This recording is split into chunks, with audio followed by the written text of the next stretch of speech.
გურიის სოფლების ნაწილი ისევ გარე სამყაროსაა მოწყვეტილი, კვლავ ვერ ხერხდება შესვლა და მათთან დაკავშირება თოვლის საფარი თითქმის 3 მეტრს აღწევს. მიმდინარეობს გზების გაწმენდა, სტიქიის სალიკვიდაციო სამუშაოებში ჩართულნი არიან როგორც შინაგან საქმეთა სამინისტროს შესაბამისი დანაყოფები, ასევე თავდაცვის ძალებიც. ცოტა ხნის წინ დასრულდა ოზურგეთში საკოორდინაციო საბჭოს ხდომა.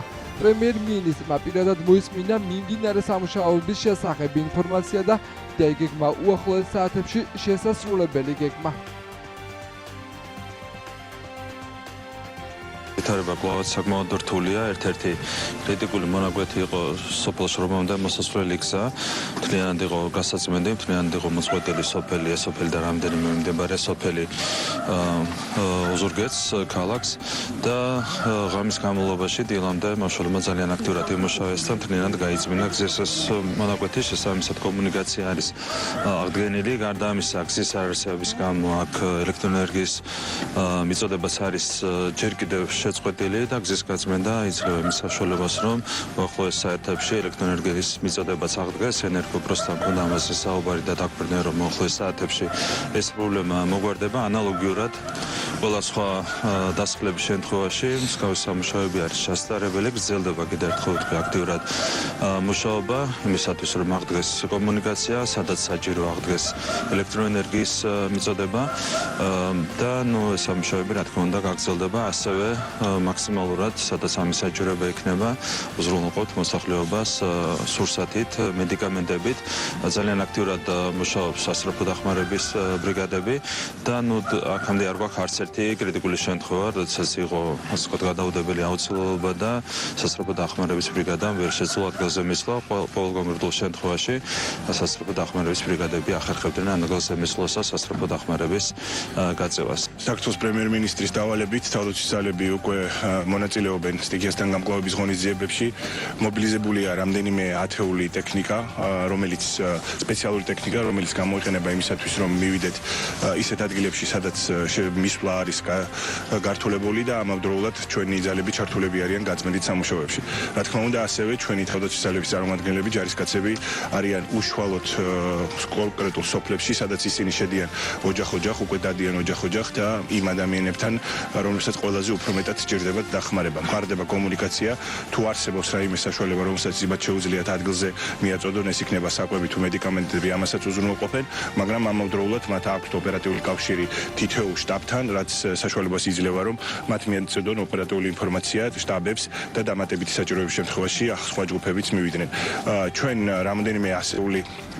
რამდენიმე ასეული ჯარისკაცია მობილიზებული, სხვა საჭიროებების არსებობის შემთხვევაში მომავალშიც შეგვიძლია დამატებითი ძალის გამოყენება, რომელიც საშუალებას მოგცემს მაქსიმალურად, თუმცა ამ ეტაპისათვის ასეთი დავალება არ არის. ვინარჩუნებთ როგორც საერთაშორისო, ასევე შიდა სახელმწიფოებრივ გზებზე უწყვეტ რეჟიმში წმენდას, რაც გვაძლევს იმის შესაძლებლობას, რომ დაკავშირებადობის პრობლემა არ არის, თუმცა რა თქმა უნდა, ამავდროულად არის კონკრეტული მდებარეობები, სადაც კლიმატური პირობებისა და ძალიან დიდი თოვლის, ასე ვთქვათ, მოცულობის გამო რეალურად ჯერ კიდევ გამოწვევა არის, თუმცა ამ მიმართულებითაც მობილიზებული არის ბევრი საშუალება ტექნიკასთან ერთად, რა თქმა უნდა, მოგეხსენებათ, რომ ჩართული არიან მაშველები, ჩართული არის ჯარი და ამ რესურსების გამოყენების შედეგად უკვე ხდება წინსვლა ამ მიმართულებით. პრიორიტეტია ის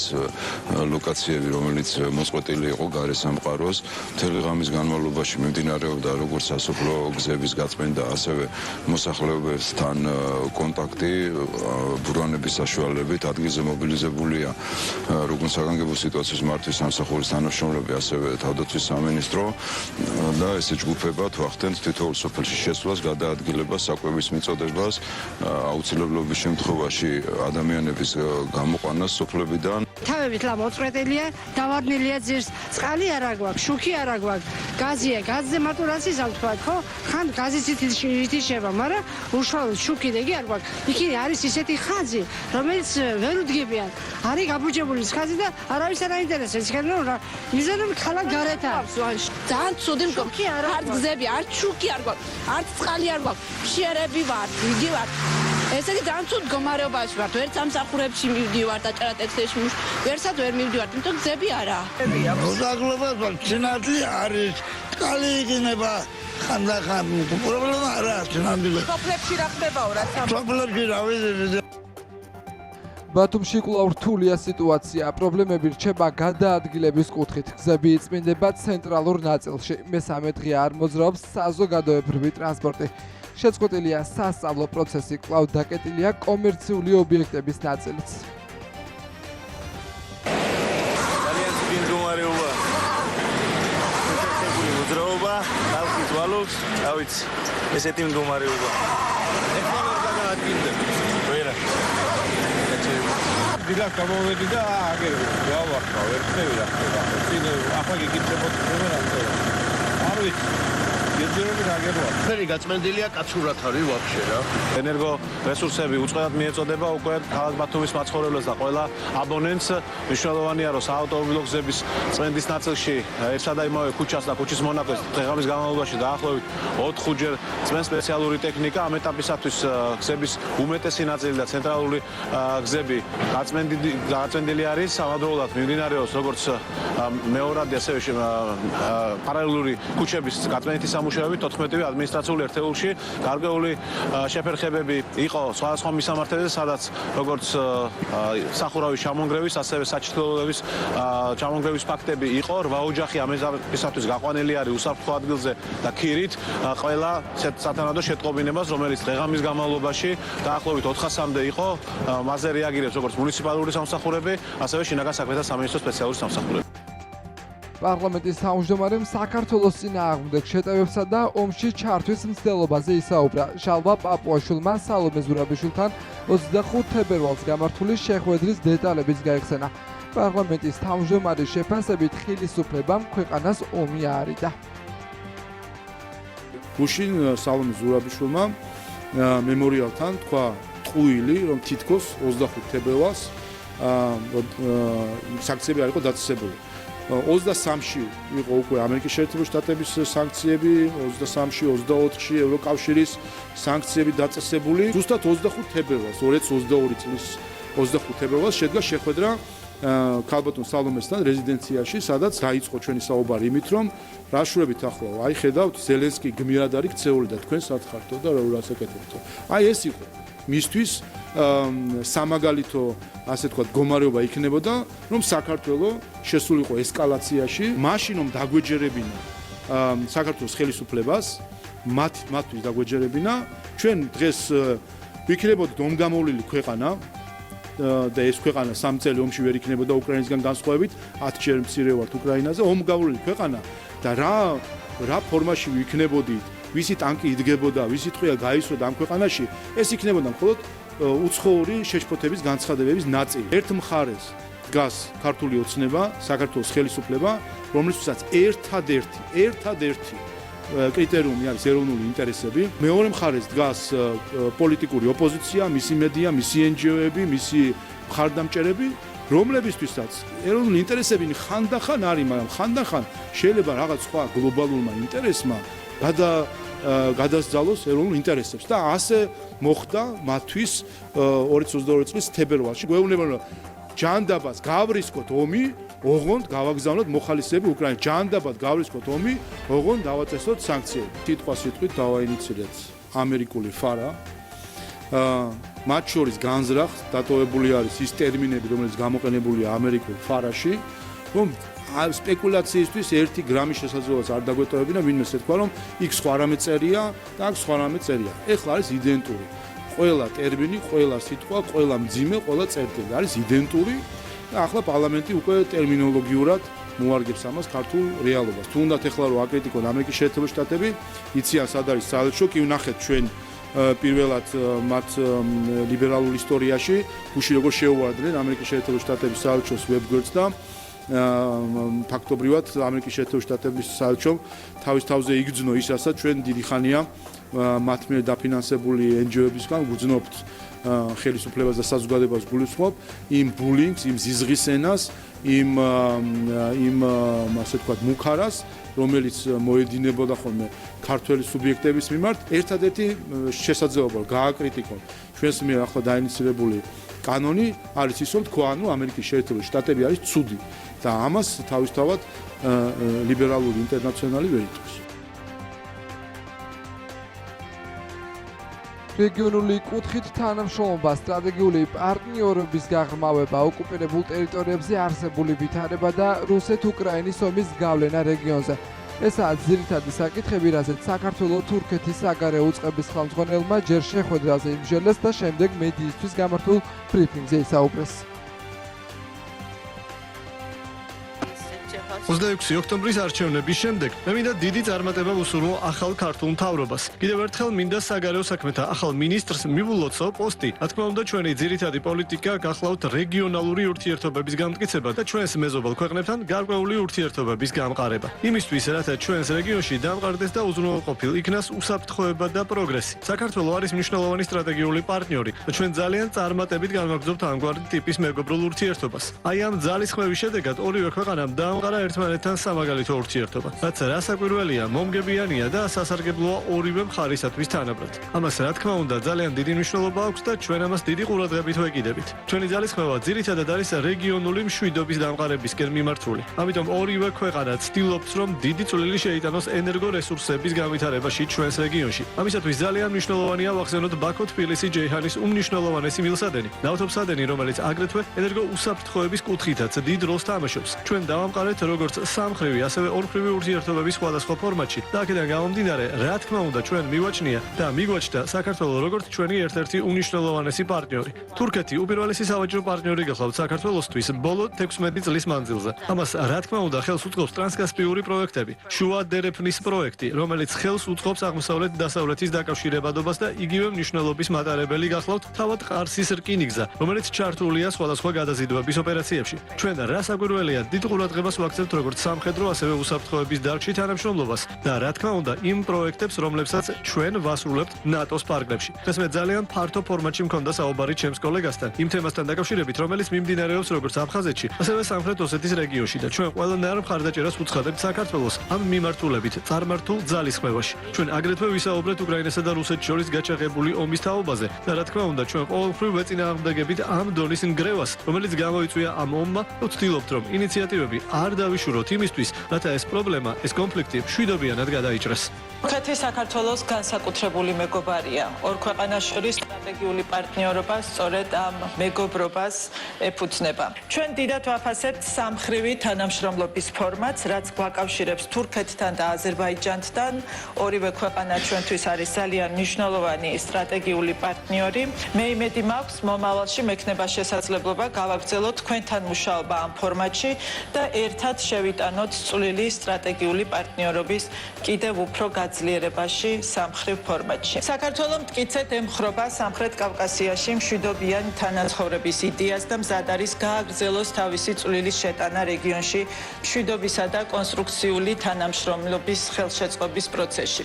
უსაფრთხოების გამოწვევების კონტექსტში ჩვენ ვისაუბრეთ რუსეთის ფედერაციის მიერ უკრაინის წინააღმდეგ არსებულ ომზე და მის მძიმე შედეგებზე და რა თქმა უნდა ომის შეწყვეტას და სამშვიდობო შეთანხმების მიღწევას უდიდესი მნიშვნელობა აქვს ევროპული და რეგიონული უსაფრთხოებისთვის და სამომავლოდ მისი მშვიდობიანი განვითარებისთვის. გვაქვს წარმატებული ისტორია ერთობლივი პროექტების განხორციელების, რომლებმაც ერთგვარად დადებითი მუხტი შეძინა როგორც ჩვენს ურთიერთობებს, ასევე ჩვენს პოზიციონირებას. საკუთრებით, როდესაც საკითხი ეხება დაკავშირებადობას ამ მიმართულებით, იცით რომ ეს არის საქართველოსთვის ერთ-ერთი პრიორიტეტული მიმართულება და რა თქმა უნდა, ამ ფუნქციის, ამ მიზნის შესასრულებლად ჩვენ ძალიან ვაფასებთ და გვჭირდება ჩვენს პირველ რიგში უშუალო მეზობლებთან ურთიერთობა, ჩვენი უშუალო მეზობლების მხარდაჭერა და პარტნიორობა. პარტნიორობა. ამ მხრივ ნამდვილად სამაგალითოა ჩვენი თანამშრომლობა თურქეთის რესპუბლიკასთან, რასაც ძალიან ვაფასებთ, რაც უკვე 10 წლეულებს ითვლის და მე იმედი მაქვს, რომ ჩვენი მეგობრობით, ჩვენი თანამშრომლობით კიდევ უფრო მეტად განვავითარებთ იმ შესაძლებლობებს, რაც თურქეთს და საქართველოს საგარეო ურთიერთობათა კომიტეტის ხდომაზე საქართველოს პარლამენტის მუდმივ მოქმედი დელეგაციების 2024 წლის მუშაობის ანგარიშები წარადგინეს. დეპუტატებმა მოისმინეს საპარლამენტთაშორისო კავშირი, მართლმადიდებლობის საპარლამენტთაშორისო ასამბლეაში, ეუთოს საპარლამენტო ასამბლეაში, ევრონესტში, ევროპის საბჭოს საპარლამენტო ასამბლეასა და ნატოს საპარლამენტო ასამბლეაში მუშაობის შედეგები. ისაუბრეს ეუთოს საპარლამენტო ასამბლეის ზამთრის ხდომაზე განვითარებულ მოვლენებზე.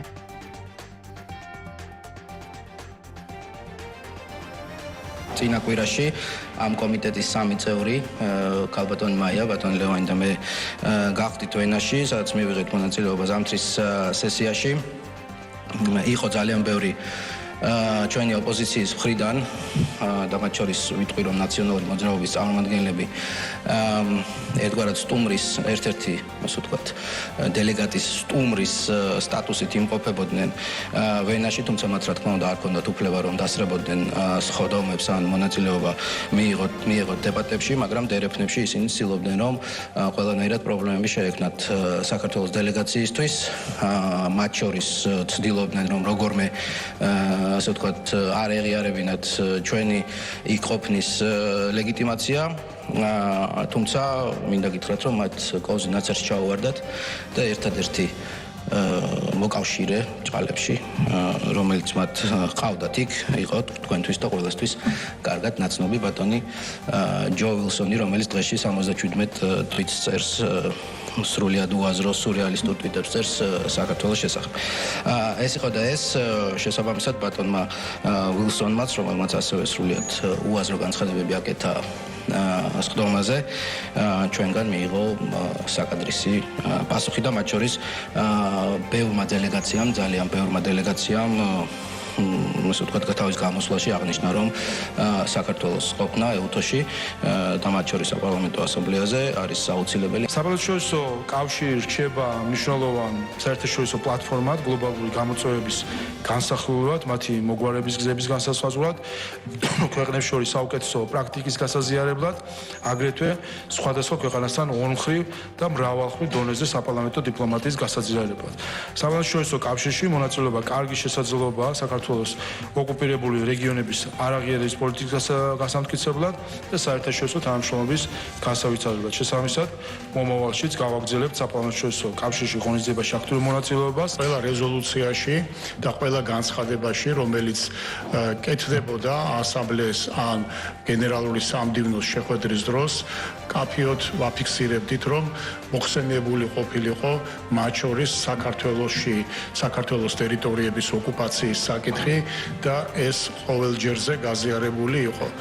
აღსანიშნავია ის, რომ რუსეთის ფედერაციის დელეგაცია არ იღებს ამ მიმდინარე პერიოდში მონაწილეობას ასამბლეის სხვადასხვა ღონისძიებების მუშაობაში, მაგრამ როდესაც ჩვენ რეზოლუციაში ჩავაწერინეთ, რომ უკრაინაში მიმდინარე პროცესებთან ერთად აღნიშნული ყოფილიყო საქართველოს ტერიტორიების ოკუპაციის საკითხი, ეს გენერალურმა ასამბლეამ გაიზიარა, რეზოლუციაში ეს საკითხი ასახული იყო, თუმცა ამას მოყვა გარკვეული რეაქცია რუსეთის ფედერაციის მხრიდან, მაგრამ საბოლოო ჯამში გადაწყვეტილება და რეზოლუცია მიღებული იქნა იმ წესით, რა წეს, რა რედაქციითაც სწორედ ჩვენ მოვითხოვეთ ამის, ასე ვთქვათ, მიმდინარეობს ბრძოლა სტიქიასთან. ოპოზიცია კი სპეკულაციებისთვის იცის დეзинფორმაციების გავრცელებასთან ერთად უტევენ ხელისუფლების პირველ პირებს, ამბობს სახელისუფლებო გუნდის წარმომადგენლები. მათი თქმით, მკაფიო მაგალითია პარლამენტის თავმჯდომარის მიერ გაკეთებული კომენტარის დამახინჯებული კონტექსტით საზოგადოებისთვის მიწოდება. იმ მომენტში, როდესაც საჭირო არის საზოგადოების ერთიანობა, როდესაც საჭირო არის კონცენტრირება საქმეზე, ხედავთ ოპოზიციას, მის მედიას და NGO-ებს, რომლებიც ზურგში დანასცემენ ქართულ საზოგადოებას იმით, რომ აშკარა ცრუ ინფორმაციის გავრცელებით ცდილობენ დათესონ პანიკა, რაც არ ჯდება არანაირი მედია სტანდარტში, რაც არ ჯდება, მაგრამ ადამიანის სტანდარტშიც, რა თქმა უნდა, არ ჯდება. გუშინდელი ჩემი კომენტარიც ასე იყო პირდაპირ სპეკულაციურად, ასე ვთქვათ, მანიპულაციაც აღარ ქვია ხა იმდენად დაჩეხილად იქნა გამოყვანილი, ასე ვთქვათ, ნახევარწამიანი მონაკვეთი. მიზანი გასაგებია, რომ გამოიყენონ ყველა ესეთი, ასე ვთქვათ, მძიმე შემთხვევა თავის პოლიტიკური მიზნებისთვის და პოლიტიკური მიზანი არის ერთადერთი რამ, რომ საზოგადოების ემოციური დათრგუნვა, დატვირთვა, დაბნეულობის შეტანა და გაღიზიანება ემოციურად. ზუსტად ამაზე საუბრობს დღეს ამერიკის შეერთებული შტატების ადმინისტრაცია, როდესაც მედია თუ NGO მიმართულებით დაფინანსებებს წყვეტს, იმიტომ რომ ეს აღიარება ითქვა ამერიკის შეერთებული შტატების ხელისუფლებისგან, რომ აი ეს ამ დაფინანსებით ხდებოდა პროპაგანდისტული ქსელის შექმნა ზუსტად ამისთვის, რომ როდესაც საჭიროა სათანადო ნარატივები აწვიონ, აი გუშინდელი დღე არის ამის კარგი მაგალითი, როგორ უნისონში მოქმედებდა ოპოზიცია, მისი მედია, უცხოური დაფინანსებული მედია, უცხოეთიდან დაფინანსებული NGO-ები. იყო აბსოლუტურად ორკესტრირებული ასე ვთქვათ, პროპაგანდისტული, დეზინფორმაციული შტურმი იმისთვის, რომ საზოგადოებაში შეეტანა დისონანსი. აქვე ვიტყვი, ამ ქვეყანაში რამდენიმე ორგანიზაცია არსებობს, რომელიც მილიონებს იღებს უცხოეთიდან დეზინფორმაციის, მანიპულაციის კონტექსტიდან ამოღებული ნარატივების გავრცელებაში. აი გუშინ იყო საკითხი, რომელიც მათ შორის როდესაც ხდება ასეთ მოვლენების დროს, ასე ვთქვათ, სტიქიური მოვლენების დროს ან სხვა ექსტრაორდინარული სიტუაციის დროს დეზინფორმაციის გავრცელება, ეს მათ შორის სახელმწიფო უსაფრთხოების საკითხიც არის, როდესაც ამ დროს ხდება დეზინფორმაციის გავრცელება. სად იყვნენ ეს დეზინფორმაციის მამხილებელი NGO-ები, ფექტ-ჩეკი და ასე შემდეგ, რომელშიც მილიონებს ხარჯავს ბრიუსელი თუ სხვა დედაქალაქი, ჩუმად იყვნენ. რატომ? იმიტომ ისინიც მონაწილე არიან ამ დეზინფორმაციული ქსელის. ასე დროს ნებისმიერი სპეკულაცია, რომ თითქოს სახელმწიფო რაღაცას აკლებს ამ ბრძოლას, არის აი ძალიან უგვანი საქციელი და ეს პირველი არ არის, ვთქვათ, ამ ძალების მხრიდან. ყველა ტრაგედია, ყველა სიკვდილი, ყველა სტიქიური მოვლენა უნდა გამოიყენოს სათავისოდ. იმის მაგივრად, რომ ვთქვათ, ასეთ პერიოდში მაინც ერთიანი იყოს და ერთიანად ებრძოლოს ყველა გასაჭირს, პირიქით ხელს უშლიან ყველაფერს, რომ ეს მობილიზაცია ისე არ შედგეს, როგორც საჭიროა. სამწუხაროა, რომ ოპოზიცია მუდმივად ჩასაფრებულ რეჟიმშია და ის გარდაცვლილი ადამიანები კიდევ ერთხელ მინდა ოჯახებს მიუსამძიმრო, დაბრალდეს ხელისუფლებას და ნაცვლად იმისა, რომ ისინი ობიექტურად ვიდგნენ ამ პროცესს, ცდილობენ ყველა ტრაგედიას საკუთარი ვიწრო პარტიული და პოლიტიკური მიზნებისთვის გამოიყენონ, რაც რა თქმა უნდა არც პოლიტიკურად, არც მორალურად არანაირად გამორჩეული არ არის, თუმცა რა თქმა უნდა ეს არის დღევანდელი ოპოზიციის სახე, ისინი ასეთები არიან, ჩვენ ამას რეალობას ვერ გავიქცევით, თუმცა როგორც გითხარით, ყველა შესაბამისი უწყება მობილიზებულია და თქვენა ყველაფერი გაკეთება იმისათვის, რომ არავინ დარჩეს ყურადღების გარეშე.